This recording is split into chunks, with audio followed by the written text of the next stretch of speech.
Let's go Cincinnati Bengals. Franchise tag on Tee Higgins. And, look, they're sitting here watching all this money getting thrown around, and they're going to have to pay Jamar Chase, still figure out what's going on with Tee Higgins, and you still have Trey Hendrickson legitimately, I think, asking for a trade or more money, as you said. But the price tag's going up for all of them by the day, essentially. So all the other moves that they've made, BJ Hill coming back at defensive tackle for 3 years, $33 million. Mike Gesicki coming back 3 years, $25 million. Those are all fine moves.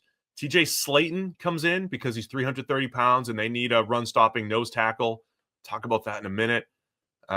Joseph Asai comes back. They needed edge depth with Asai, Miles Murphy, see what happens with Hendrickson. Like these are all fine moves, but for Bengals fans, it's the big ones that they're waiting on. Yeah, they have a weird offseason because it's all their offseason is all about what do they do with their own players. Like it's and it unusually so. You can say this with Baltimore as well, where the Ravens offseason is like one of the biggest things they did was retain Ronnie Stanley. But he was about to hit the open market. Where the Bengals are weird is that they've got all these guys under contract, but all of them want new deals.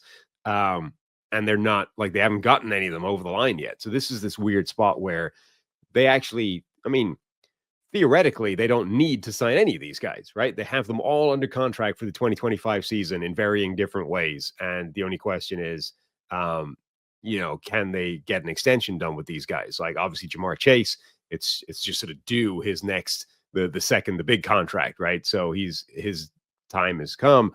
Tee Higgins, they've done this, what are we going to do with him? Franchise tag him last year, franchise tag him again this year. And then Trey Hendrickson just wanting an extension because he's reaching the end of that money. But unlike a team like the Ravens, all of those guys theoretically are on the roster next year. What makes Cincinnati unusually, they're unusual in a couple of ways. Number one, they don't like to give out guarantees beyond 1 year, right? I would say they don't do it at all, but they did it for Joe Burrow. So they've already broken that precedent once in recent years. But generally, they don't like doing that. And that becomes a problem when you're, 3 of your top 5 best players are all looking for big money extensions. There's a lot of talk that Mike Brown is a cash poor owner because he's like a legacy nepotism owner, effectively, right? His dad formed the franchise, right? So he's definitely one of the poorer NFL owners, right? He's not the Waltons. He's not, those like legitimate high-end billionaires, David Tepper, et cetera. He does, however, have access to the kind of money it requires to put this into place, right? They could sign all 3 of those guys, Jamar Chase, Tee Higgins, and Trey Hendrickson to whatever contract they want, and Mike Brown can find that money to put in escrow. That's not the holdup here. When you own an NFL franchise, you have access to the kind of funding that's required to do that without selling like 5% of the team. You just have access to that kind of investment, and these things print money. By that I mean NFL franchises. The second holdup is that the Bengals, not holdup, but the second unusual element about Cincinnati is they are a team that has been willing to go to play chicken with players and just call their bluff, right? Other teams, it's like this guy wants out, the iron trade demand, right? And they're like, yeah, but oh man, we don't want to give him the money, but we can't. Like he'll cause problems. He'll sit out, and we got to get. And so you cave, right? And you give him the deal, or you trade him away, or whatever it is. The Bengals have been generally willing to go. Yeah, but you're under contract, so what are you going to do? Are you actually going to sit out and cost yourself all of this money? Like, all right, I don't think you'll do that. Give it a shot, right? So in this world where Trey Hendrickson in particular, they've got Tee Higgins. He's under the franchise tag. Like, he's not going to sit out for a franchise tag. Jamar Chase, I think they'll find a way of getting that deal done, whatever. But Hendrickson in particular, like, I don't think they're going to trade him just because he wants more money and wants to be traded. Like, if they don't want to give him that contract, I think they will call his bluff and say, play out the year or sit out and cost yourself all the money.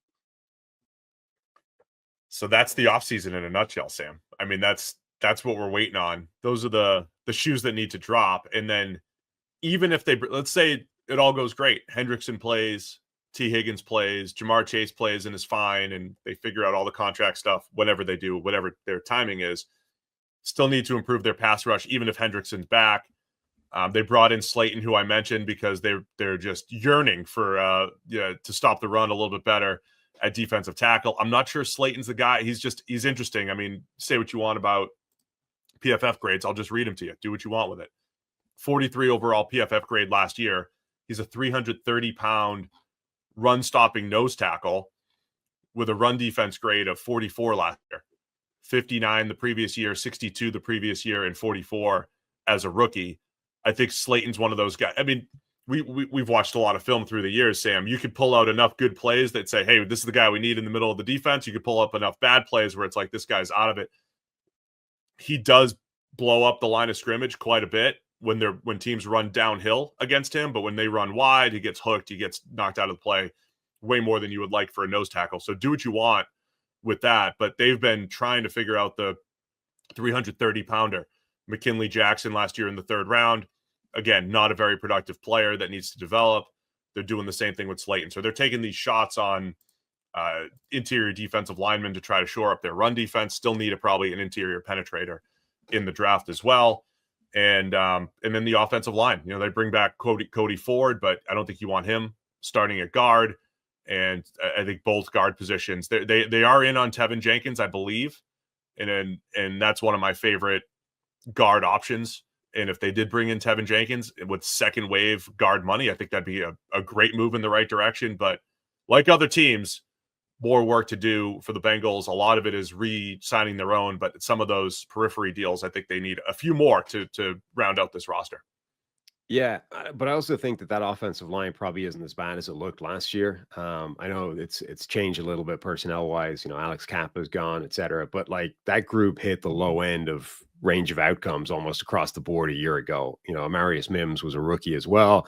You know, he's very low on experience between college and the NFL. So, you know, if we project a little bit of growth for him, but I think like Orlando Brown played about as bad as he's ever played. You know, Volson, Karras, like these are guys that all played worse than you would typically expect from them. I think the Bengals offensive line had the season that Buffalo's had a couple of years ago, where it's like, this is a group that's sort of calibrated to be average. And sometimes those guys all hit below average in the same time. And suddenly that turns the line into a total mess. I'm all for upgrading it on the cheap, but I would expect this line to get better even if they did nothing to it. I don't know if I have the same confidence as you. I think both. I think they still need 2 starting guards with some of the turnover there, and just Volson's always struggled at left guard. So I think they still need 2 starters for. And then I think both tackles could get better, and all that added up looks much better next season. Thanks for watching all the way to the end of our video. For more great content, click here to subscribe and here to watch another video. We'll see you again soon.